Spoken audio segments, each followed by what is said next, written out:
Bueno, muy buenos días.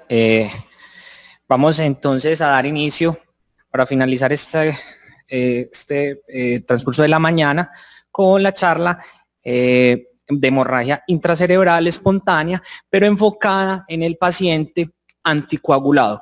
En sí, el tema de hemorragia intracerebral espontánea es un tema denso y cuando uno lo enfoca al paciente anticoagulado o que presenta alguna coagulopatía farmacológica, pues se torna un poquito más complejo, más denso, y traté de hacerles un resumen pues por toda el transcurso pues de esta patología. Entonces tenemos, hay que partir de la base que los ACV se van a dividir como conocemos en un ACV isquémico que va a corresponder el 80% de los casos y un ACV hemorrágico en el otro 20%. La mayoría de los ACV hemorrágicos entonces van a ser hemorragias intracerebrales espontáneas y el otro tema que más tarde hablaremos va a ser hemorragia subaracnoidea. Siempre debemos, cuando nos enfrentamos a alguna patología médica, debemos saber la definición. Listo. La hemorragia intracerebral espontánea se define como una hemorragia primaria espontánea no traumática que está circunscrita al parénquima cerebral. En cuanto a la epidemiología, tenemos entonces que, como les dije, corresponde a un 20% de todos los casos de los ACV en Estados Unidos. Se presenta 24 casos por cada 100.000 personas año. El ACV hemorrágico tiene la mayor mortalidad de todos los ACV. Listo. Y los que sobreviven generalmente quedan con una discapacidad grave. Listo. Esto es una patología muy grave que tenemos que saber manejar, enfocar en estos pacientes.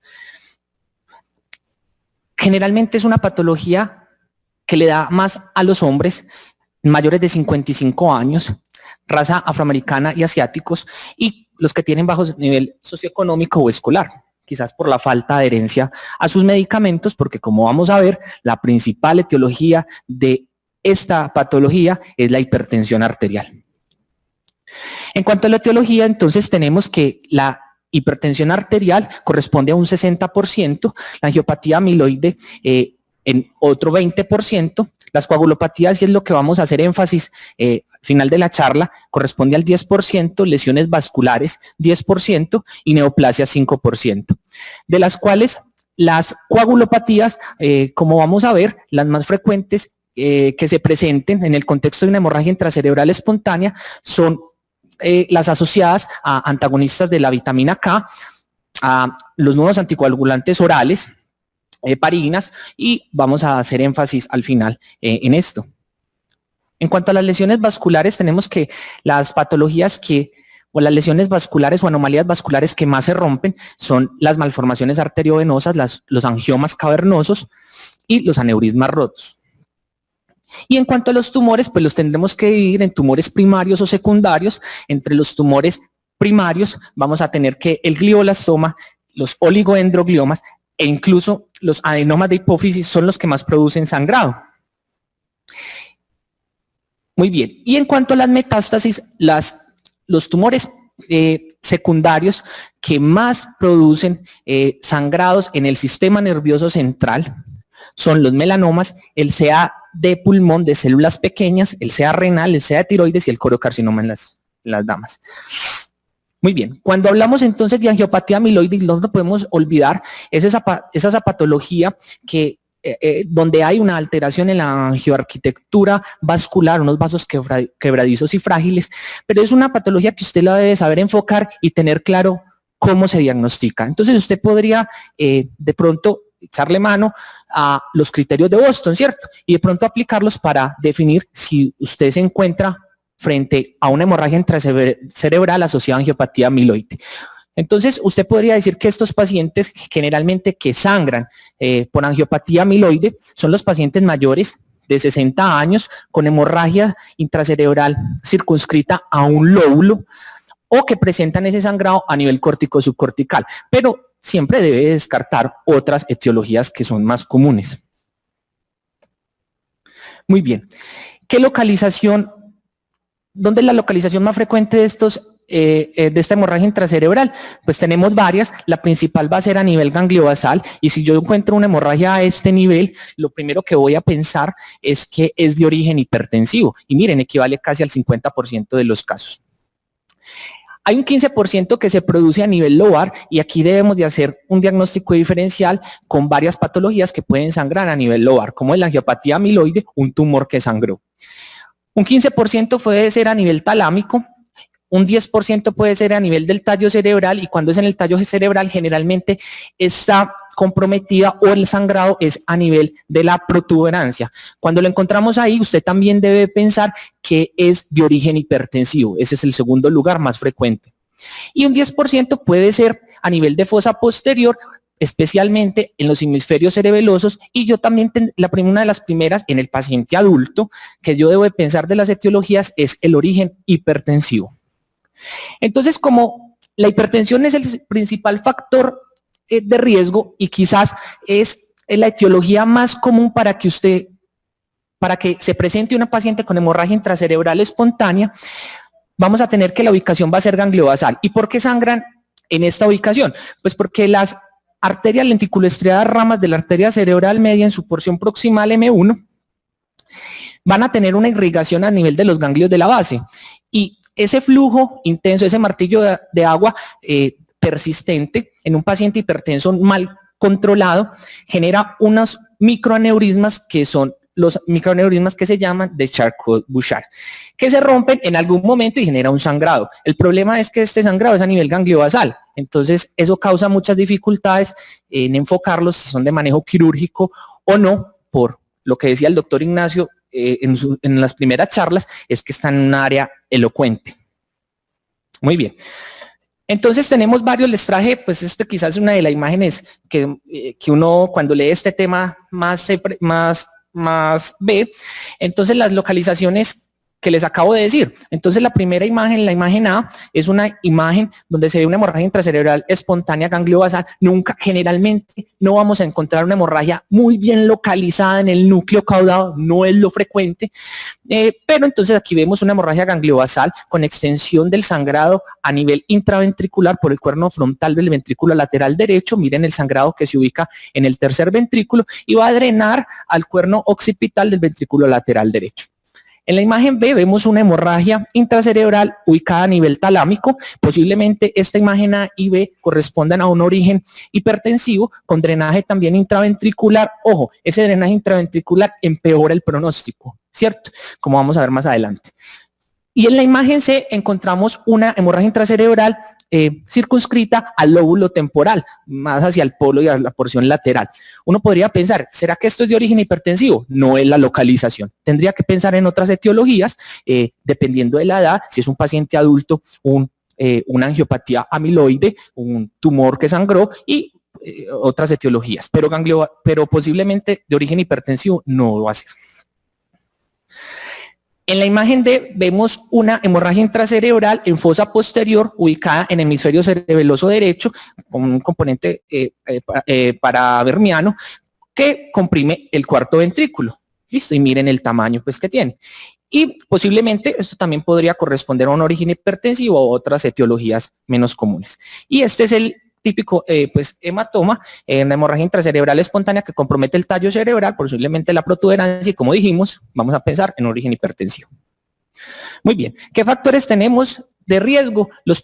Hay muchos, pero los principales son los que les voy a mencionar a continuación. El primero es la hipertensión. Se ha visto que cifras tensionales por encima de 160 en la sistólica o mayor de 110, esto aumenta el riesgo de hemorragia intracerebral espontánea hasta 5 veces. El otro factor de riesgo, como ya mencionamos, es la edad mayor de 55 años. Y por cada 10 años hasta los 80 años se duplica esta proporción. Uno de los principales factores de riesgo son los anticoagulantes. Principalmente la warfarina, ¿cierto? Quizás por la labilidad y por las interacciones que tiene y porque posiblemente en el pasado fue el medicamento que más de pronto se prescribía por parte de los médicos. Ahora tenemos que enfrentarnos a unos nuevos anticoagulantes, como son los nuevos los anticoagulantes orales directos, los que vamos a hablar. y la angiopatía amiloide cerebral, que ese es el del paciente generalmente viejito, como les mencioné. En cuanto a las manifestaciones clínicas, la guía de la baja de stroke del 2015, que quizás hasta ahora es la guía con una de las mayores evidencias en esta patología, ellos realizan recomendaciones con respecto a las manifestaciones clínicas. Entonces ellos dicen, las manifestaciones clínicas de estos pacientes no son específicas para distinguir entre un ACV isquémico o un ACV hemorrágico. Lo que sí sabemos es que si usted tiene un paciente con un déficit neurológico focal, lo primero que se le tiene que venir a la cabeza es un ACV. ¿Y cuál será? Un ACV isquémico por incidencia, ¿de acuerdo? Pero no menos grave, usted tiene que hacerle o tener en la mente que puede estar cursando también con un ACV hemorrágico, y el tratamiento va a ser totalmente diferente. Las metas son diferentes, por lo cual usted tiene que llevar a ese paciente rápidamente a un TAC de cráneo simple para diferenciar esto. La clínica se relaciona típicamente con la localización del hematoma. El deterioro neurológico temprano ocurre en más del 40% de estas hemorragias dentro de las primeras 48 horas de inicio de la clínica. Por eso quizás las guías son muy importantes o recomiendan que las primeras 48 horas en estos pacientes son vitales, porque la mayoría de hematomas crecen en las primeras 24 horas. Una de las manifestaciones clínicas generales que mencionan o que se presentan en estos pacientes son estas: déficit neurológico focal agudo, alteración del estado de conciencia, cefalea, vómito, convulsiones e hipertensión. Pero no es nada específico, ¿cierto? Otras patologías, un ACV isquémico puede presentarse así. Entonces, una de las otras cosas importantes en este tema es que usted tiene que saber cuáles son los factores asociados a mayor deterioro clínico. Y el principal es el crecimiento de la hemorragia intracerebral en el tiempo. Si usted tiene una tomografía inicial y le hace una tomografía de control, y en esa tomografía de control ese hematoma creció, ese paciente tiene mayor riesgo de deterioro clínico y es el que le va a tener que poner más atención. Lo otro es, otros factores que están asociados a deterioro clínico son la extensión intraventricular de ese sangrado, el edema perihematoma. Obviamente, entre más edema, más efecto de masa, más aumento de la presión intracraneana. Si el paciente convulsiona, pues más riesgo de herniación. El cerebro tiene una mayor carga de metabolismo. Fiebre e infecciones también relacionados a este último punto. Entonces, si yo les digo que el crecimiento de ese hematoma es el principal factor de riesgo para el que el paciente se me deteriore clínicamente, entonces yo debo de saber cuáles son los predictores de crecimiento de un hematoma. Son estos tres, ¿de acuerdo? Entonces, el primero es que el hematoma inicial en su primera tomografía sea grande. ¿Y qué es grande? Generalmente los artículos AHA Stroke y la revisión del año pasado de The World Neurosurgery, que es una de las revistas que con mayor peso para nosotros, ellos reportan que los hematomas grandes están relacionados a mayores de 30 cc. El otro punto de predictor que usted que le crezca ese hematoma que tiene ese paciente es que esté anticoagulado, que es el tema que vamos a tratar y nos vamos a enfocar en la charla. Y el otro punto es que usted tenga en una tomografía contrastada el spot sign, ¿cierto? El signo del punto. Muy bien, que vamos a hablar en un momento de eso, se los voy a explicar. En cuanto al diagnóstico, la baja es clara con un nivel muy bueno de evidencia y recomendación, es que la neuroimagen va a ser vital, sea tomografía o sea resonancia, para distinguir entre ACV isquémico y hemorrágico. Obviamente, por disponibilidad y en el estado agudo, pues se va a preferir la tomografía de cráneo simple. Entonces, el TAC de cráneo simple nos va a ayudar a eso, a distinguir entre los diferentes ACV. Es claro en la evidencia que entre mayor sea el tiempo transcurrido entre el inicio de los síntomas y la realización de la tomografía, mayor es la mortalidad. Es buena porque es una técnica rápida, está más disponible que la resonancia y tiene una excelente sensibilidad para identificar las hemorragias intracerebrales agudas. Y es el estándar de oro, por eso es el primer estudio si se sospecha una hemorragia intracerebral espontánea. Esto lo voy a pasar rápidamente, creo que esto siempre tiene que quedar claro, usted tiene que saber como médico medir un hematoma intracerebral, sea traumático, sea espontáneo, como es la charla. Entonces usted lo va a medir teniendo en cuenta los diámetros máximos de su hematoma, ¿cierto? Diámetros máximos en sus características o en sus diámetros cráneo-caudales, transverso y anteroposteriores. Usted lo que tiene que hacer es como el ejemplo que les traigo. Aquí tenemos una tomografía de cráneo simple, corte coronal, corte sagital. En el corte coronal les muestro cómo se va a medir el diámetro máximo en su plano cráneo caudal del hematoma. Listo. Lo voy a poner en centímetros. Aquí les dio 7.37 centímetros. Y su diámetro máximo transverso. Listo. Que les dio 3.9 centímetros. Miren, corte coronal. Y en el corte sagital usted podría medir ese diámetro AP, anteroposterior.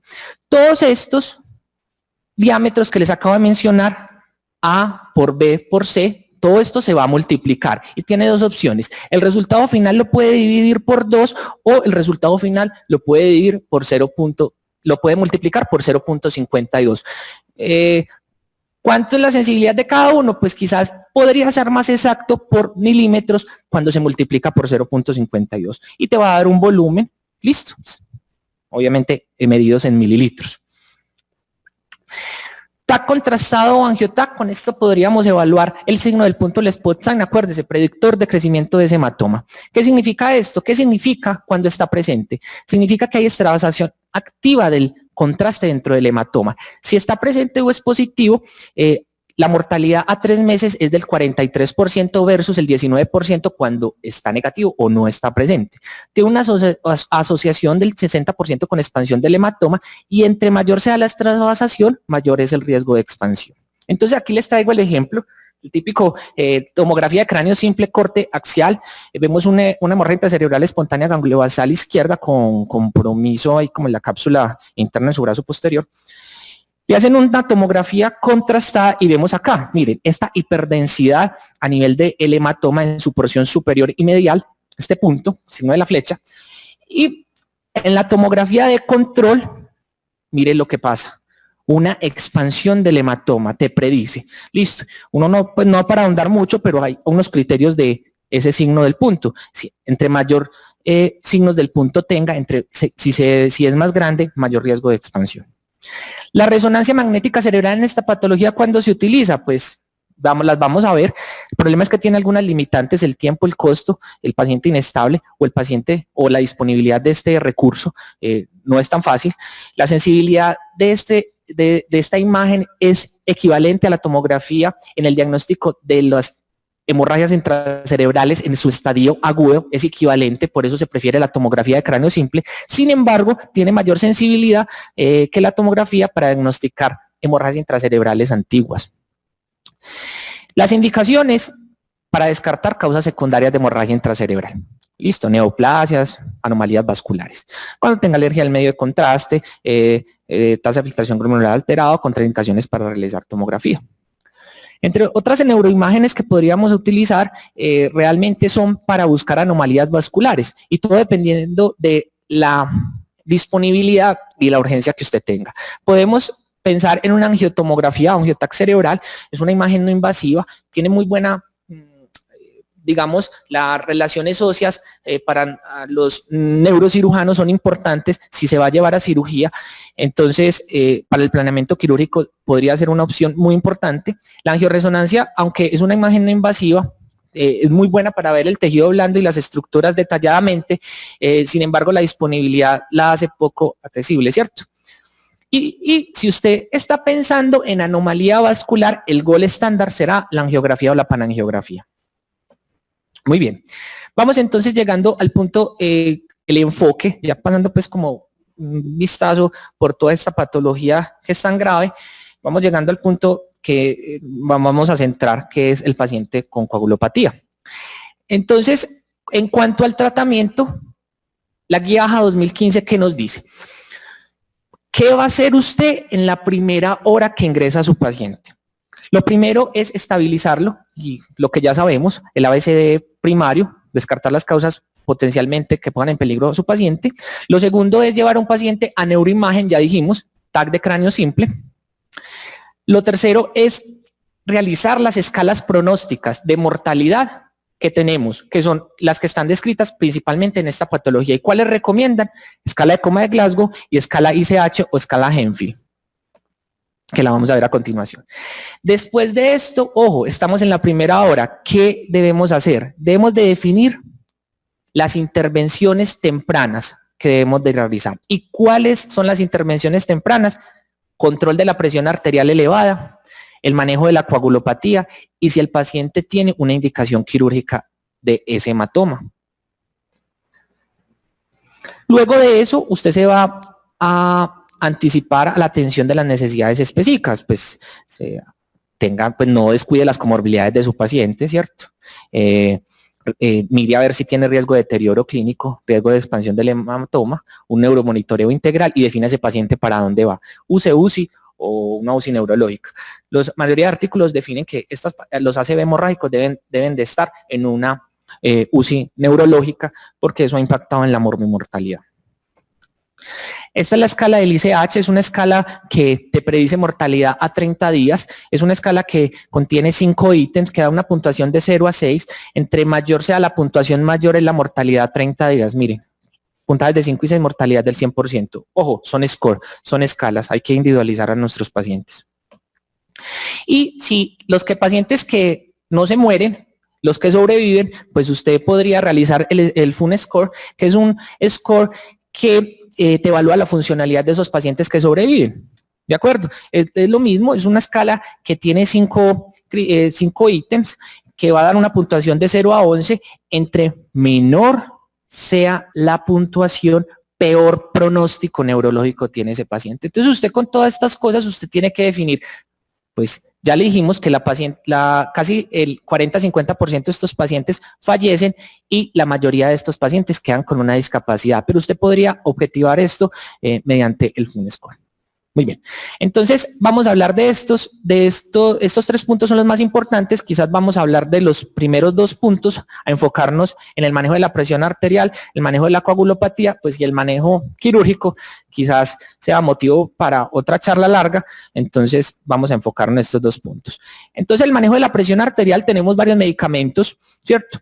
La mayoría de los artículos el Interac, la TASH, en esta patología, hablan de manejo con labetalol, nicardipino, y los nitratos se podrían utilizar, sin embargo, podrían tener un aumento de la presión intracraneana de rebote. Entonces, obviamente, si usted está en un pueblo y no tiene ningún otro medicamento, tiene que bajarle la presión y tiene que hacer uso de nitratos. Pero la mayoría de estudios son con nicardipino, disponibilidad poca. Labetalol podría ser un muy buen medicamento para esta patología e iniciar bolos según la presión arterial que se presenta al paciente. Lo que sí es claro es que se debe hacer un monitoreo cercano de la presión arterial, titulaciones frecuentes de los medicamentos. ¿Qué dice la guía AJA? Entonces la guía nos dice que la meta en estos pacientes de presión arterial sistólica es menor de 140. Listo. No es claro cuál es el valor inferior que usted lo debería llevar. Hay otros artículos que hablan que ese valor inferior podría ser 110, 100, 110, pero el valor superior sí lo tenemos claro. Usted debe tener ese paciente en una presión arterial sistólica menor de 140 milímetros de mercurio. Listo. Lo otro que queda claro con no tan buen nivel de evidencia es los pacientes que tienen, ya sabemos la meta, pero los pacientes que tienen una presión arterial sistólica que se nos presenta, que ya sabemos que tiene hemorragia intracerebral espontánea y tiene una presión arterial sistólica mayor de 220, usted debe hacer un manejo agresivo de esa presión, empezando posiblemente con infusiones de labetalol o empezando con bolos de 40 miligramos e irlos titulando a medida que usted evalúe la presión arterial, casi hasta 300 miligramos. Ahora bien, ¿cómo vamos a manejar los pacientes con hemorragia intracerebral espontánea que se presentan bajo el consumo o de medicamentos anticoagulantes? Vamos a hablar de estos 4 y vamos a darle como una adición a esto. Entonces vamos a empezar hablando de hemorragia intracerebral asociada a warfarina, asociado a antiagregantes, asociado a nuevos anticoagulantes orales, asociados a alteplasa, asociados a heparina y por último, una perla en la última guía del 2018 de la AJA de ACV isquémico, que es la hemorragia intracerebral que se presenta en de pronto en el contexto de la trombolisis con alteplasa.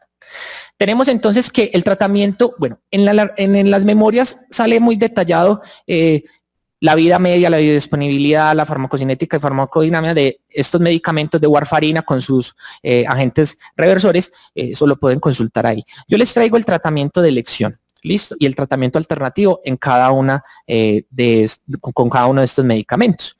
Entonces, el tratamiento de elección en un paciente que presenta una hemorragia intracerebral espontánea en el contexto de antagonistas de la vitamina K, consumiendo, obviamente con su principal representante que va a ser la warfarina. Entonces usted lo que debe hacer es esto: escoja un agente reversor rápido que le revierta ese efecto de la warfarina y escoja o administre un agente reversor que tenga un efecto sostenido.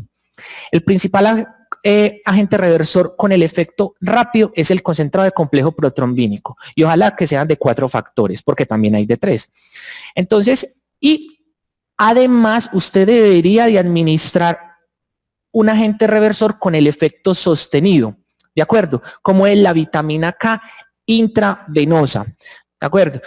La vitamina K intravenosa, generalmente su pico, su inicio de acción es a la 1 o las 2 horas, y su pico de acción generalmente son a las 12 horas. Entonces miren que tiene un inicio de acción que no es tan rápido en una patología que es tan grave que usted tiene que corregir ya porque tiene un sangrado en el sistema nervioso central, pero tiene un efecto sostenido, que esa es la diferencia con el concentrado de complejo protrombínico e incluso con el plasma fresco congelado, que el efecto de estos dos últimos, del concentrado y el plasma, es un efecto rápido, más del concentrado, pero no tiene tanto efecto prolongado como si lo tiene la vitamina K y B. ¿Vitamina K oral? No. Listo, no se utiliza en este contexto debido a que el inicio de acción casi es a las 6 horas y el pico de acción es casi a las 24 horas. Lo que sí también tenemos que tener claro es la meta del INR. Usted lo va a monitorizar a estos pacientes meta INR. La meta va a ser menor de 1.4. Muy bien. Entonces, ¿qué va a hacer? Paso por paso. Tratamiento de elección en el paciente anticoagulado con warfarina y que sangró en el sistema nervioso central. Lo primero es, obvio, suspender warfarina. Lo segundo es administrar vitamina K 10 miligramos IV en 50 a 100 cc de solución salina al 0.9% y lo va a pasar en 30 minutos por todas las reacciones adversas que pueda tener este medicamento. Lo tercero es administrar el concentrado de complejo protrombínico de 4 factores. El que conocemos es el octaples. Acuérdense que es el 2, 7, 9 y 10. Si tiene el concentrado de complejo protrombínico de 3 factores, 2, 9, 10, usted podría asociarle plasma fresco congelado a ese paciente o le podría asociar factor 7 recombinante. Listo, como para adicionarle el efecto y poder revertir en su totalidad el efecto de la warfarina. Esa es una de las pocas indicaciones que tiene factor 7 en esta patología. ¿Cómo se da? Según el INR. Si está de 2 a 3.9, administre 25 unidades por kilo. Si está de 4 a 6, administre 35 unidades por kilo. Si está mayor de 6, administre 50 unidades por kilo, dosis máxima 5.000 unidades internacionales.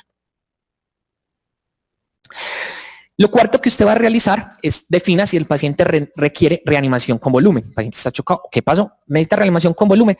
No prefiera líquidos parenterales isotónicos, sino plasma fresco congelado a 15 a 20 cc por kilo. Lo quinto que debe hacer es tomarle un INR control, a ver qué pasó, si le revirtió o no. O recuerde, usted tiene que tener una meta menor de 1.4 INR. Entonces, ¿cuándo se realiza? Es una pregunta importante. ¿Cuándo usted realizará el INR? 30 minutos después de terminar la infusión del concentrado de complejo protrombínico.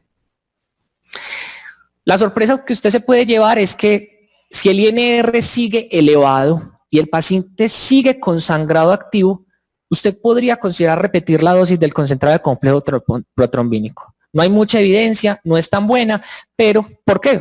Pues porque el riesgo de trombosis aumenta.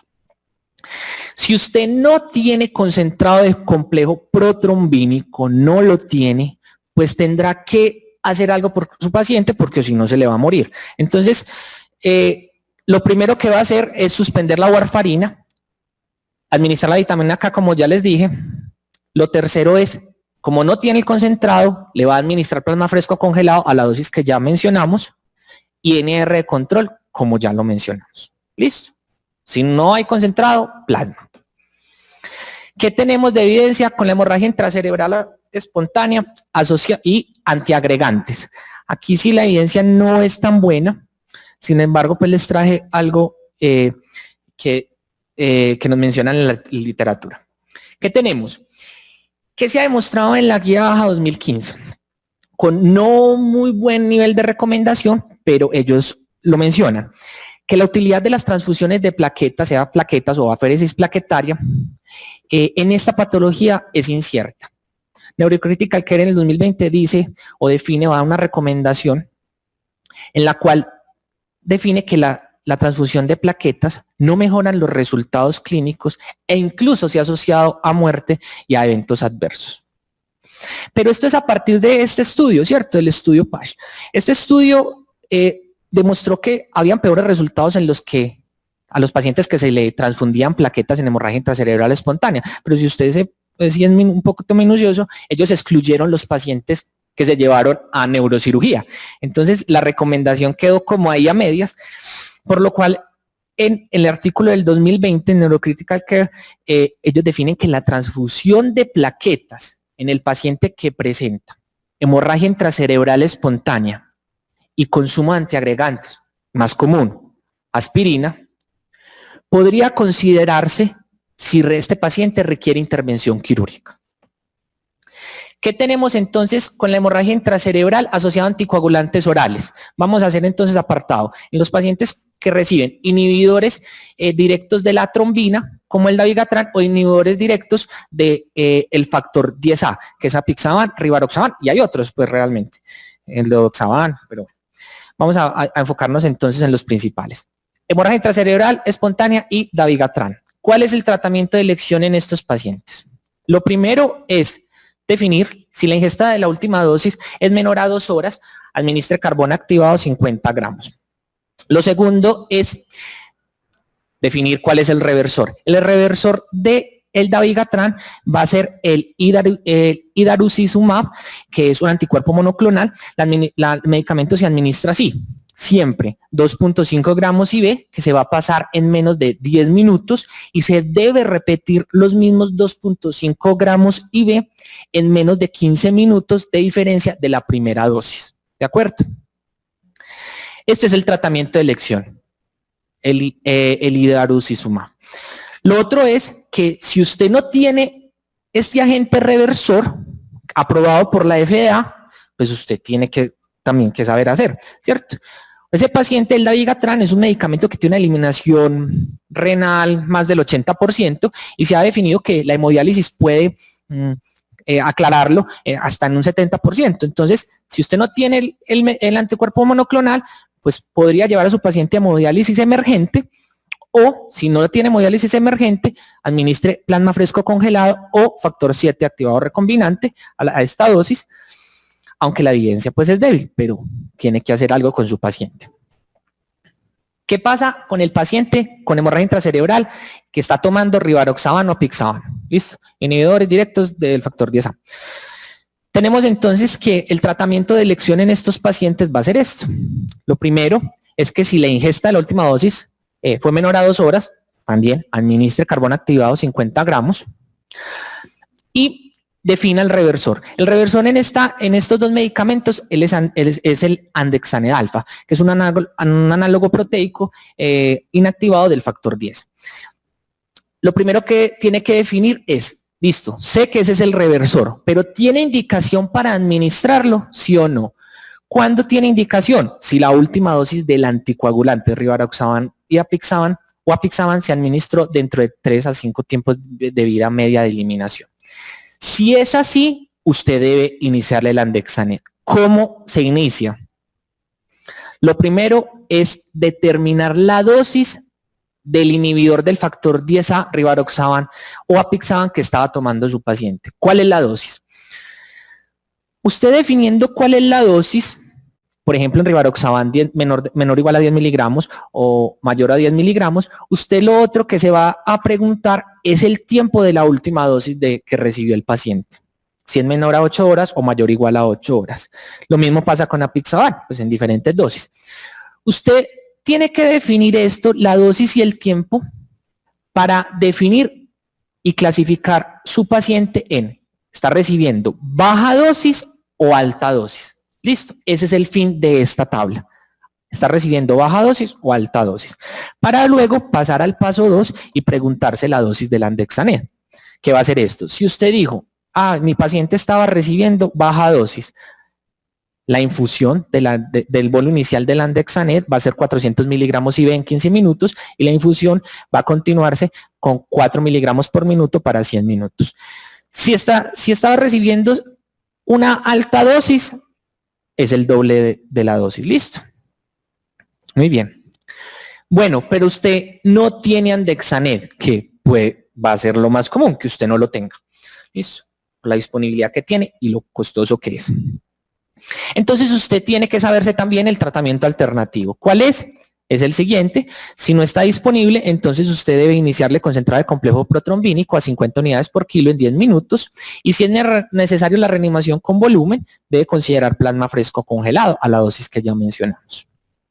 Muy bien. Hemorragia intracerebral y heparina no fraccionada. Listo. También puede pasar paciente con, no sé, con enfermedad tromboembólica que se fue para la casa y estaba recibiendo y sangró. Sistema nervioso central. Entonces, lo primero que el tratamiento de elección es el siguiente, es el sulfato de protramina, pero usted se va a hacer la siguiente pregunta. El tiempo desde la última dosis de esta heparina no fraccionada.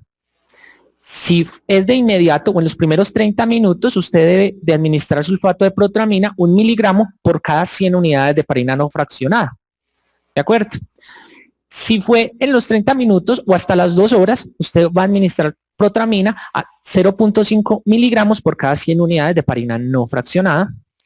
Y si fue mayor a 2 horas, administra la protramina a 0.25 miligramos por cada 100 unidades de heparina no fraccionada administrada. Sin embargo, ya es claro por la vida media que tiene este medicamento que si la reversión es innecesaria, si la última dosis de heparina no fraccionada se administró hace más de 4 horas, usted no hay necesidad, aunque ya sangró y se administró hace más de 4 horas, no le tiene que administrar protramina. ¿Qué tenemos de tratamiento de elección para heparinas de bajo peso molecular? Entonces tenemos que, lo mismo, pregúntese cuánto fue el tiempo de la última dosis de esta heparina de bajo peso molecular y las más comunes que utilizamos es la enoxaparina y la dalteparina. Defina usted entonces la última dosis, si fue menor de a 8 horas, el sulfato de protramina en la enoxaparina lo va a reemplazar de la siguiente manera, 1 miligramo por cada 1 miligramo de enoxaparina administrada. Pero si es con dalteparina, si el paciente sangró y se estaba aplicando dalteparina, usted lo debe reemplazar de la siguiente manera, sulfato de protramina 1 miligramo por cada 100 unidades de dalteparina administrada. Pero si la última dosis se administró entre 8 a 12 horas, miren, es la mitad de la dosis, ya no es 1 miligramos, sino 0.5 miligramos por cada 1 miligramo de enoxaparina o por cada 100 unidades de dalteparina. Y ya la evidencia no es tan clara, a medida que pasa el tiempo de la última dosis, generalmente más de 8 horas ya la evidencia no es tan clara y no es tan buena si realmente revierte. Recuerden que el sulfato de protramina revierte específicamente o mejor la heparina no fraccionada, pero la heparina de bajo peso molecular no. Entonces, si es mayor de 12 horas, ya sí hay poca utilidad, o hay artículos que hablan que se podría considerar en pacientes con lesión renal aguda, pues disminuyen el clearance del medicamento y pues podrían beneficiarse en algo. Pero acuérdense que usted podría monitorizar esa actividad o las heparinas, recuerden que son los inhibidores indirectos del factor 10A, usted podría medir la actividad del antifactor 10A, pues la disponibilidad no es tanta, pero podría monitorizarla. Generalmente pacientes obesos que tengan pues como una distribución errática pues del medicamento podría considerarse. Muy bien. Entonces generalmente la recomendación en algunos artículos es que podría ser que la reversión es innecesaria en pacientes con sangrado del sistema nervioso con hemorragia intracerebral espontánea asociada a heparinas de bajo peso molecular, cuando la última dosis se administró más de 8 horas. Listo, quizás usted ya no tiene nada que hacer porque el medicamento no va a hacer tanto efecto. Listo, ojalá esté en las primeras 8 horas. Y por último, les traigo entonces la hemorragia intracerebral espontánea asociada a alteplasa. Listo. Cuando el paciente le sangró, llegó con el ácido isquémico, usted le administró alteplasa y en las primeras 24 horas le sangró, esta es la recomendación de la guía del 2018. Pues aparte de pararle la infusión de la alteplasa, de pedirle los exámenes y pedirle el TAC de cráneo simple emergente, ellos recomiendan iniciar crioprecipitado, iniciar ácido tranexámico y obviamente interconsultar a neurocirugía. Muy bien, esto es lo que les traía para el día de hoy. Muchas gracias. Recuerden visitarnos en el canal de nosotros de Neurocirugía ODEA Cátedra Cadavid, que así la encuentran en el canal de YouTube con todas las charlas que realizamos diario la semana. Bueno, hay dos preguntas. Una es si podrías repetir la fórmula para el volumen del hematoma intracerebral. Sí. La fórmula para usted medir volumen, como lo hacemos, es la misma fórmula que usted va a utilizar para medir hematomas epidurales o hematomas intraparenquimatosos, ya sean traumáticos o primarios o secundarios o espontáneos o primarios. Es la misma fórmula. Es medir los diámetros máximos del hematoma. ¿Cuáles son los 3 diámetros máximos? El antero-posterior, el cráneo caudal y el transverso. Todo esto usted lo multiplica. Listo, en centímetros, ¿no? Usted lo multiplica. Ese valor tiene 2 opciones. Dividirlo por 2 o multiplicarlo por 0.52 y eso le va a dar, el resultado va a dar en mililitros. Eso es muy importante para usted saber el volumen, porque eso le puede indicar, le puede dar indicaciones quirúrgicas para operar a un paciente de estos o ponerle más cuidado porque se le va a herniar y se le puede morir. Bueno, otra pregunta que pues nos hicieron en varias ocasiones. Aquí pues respondimos porque pues preguntan sobre cirugía mínimamente invasiva para drenaje de hematomas intracerebrales. Pues nosotros respondimos que realmente en nuestra escuela no hay como mucha experiencia al respecto, pero de pronto tú leíste algo adicional, Felipe. Sí, la escuela de nosotros, como lo dice Ana, cierto, no tenemos experiencia con la técnica mínimamente invasiva, pero los estudios son claros. Y el estudio del año pasado de World Neurosurgery sí es claro, del 2019, es claro en definir eso ya, y eso ya está estudiado. Es que los pacientes, cuando compararon los pacientes que tienen indicación quirúrgica de esa hemorragia intracerebral espontánea, sea supratentoriales o infratentoriales, cuando compararon los dos brazos, de llevarlos a craniotomía, drenaje del hematoma por craniotomía o a cirugía mínimamente invasiva, los pacientes les iba mejor con cirugía mínimamente invasiva. Ahora bien, problema pues sería la disponibilidad de realizarla, porque usted necesita quizás un marco de estereotaxia, como ellos lo dicen, ¿cierto? Para guiar la aguja para drenarlo, o incluso pues para hacer tratamientos como, por ejemplo, trombolisis intrahematoma. Entonces, ellos lo recomendaban con marco. Hay otros estudios que hablan sin marco, entonces se podría hacer, pero no, como dice Ana, nosotros no tenemos experiencia en el manejo mínimamente invasivo. Listo, muchas gracias, Felipe.